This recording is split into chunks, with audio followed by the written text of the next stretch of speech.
Corona से तो मैं तंग आ चुका हूँ। वाह, मैं सिर्फ इतना ही कहना चाहता हूँ, I love corona, I hate Kareena. Oops, I love Kareena, I hate corona. वाह। मोदी जी ने कहा है लॉकडाउन में घर के बाहर मत निकलो, लेकिन तुम लोग आ गए मेरी मौत का तमाशा देखने। हंसो हंसो। अच्छा है। ये देवा, ये कोरोना में घर से बाहर नहीं निकलने का रे, बोले तो बिल्कुल रिस्क नहीं लेने का। उठा ले रे देवा, उठा ले रे बाबा। मेरे को नहीं रे, ये कोरोना को उठा ले।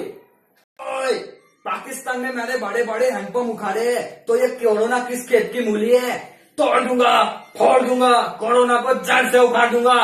ओए भाई लोग और उनकी बहनों, ये कोरोना में घर से बाहर निकलने का ही नहीं, बोले तो stay home, stay safe, juice પીવાનું અને કેરમ રમવાનું, બિલકુલ મજાની લાઈફ.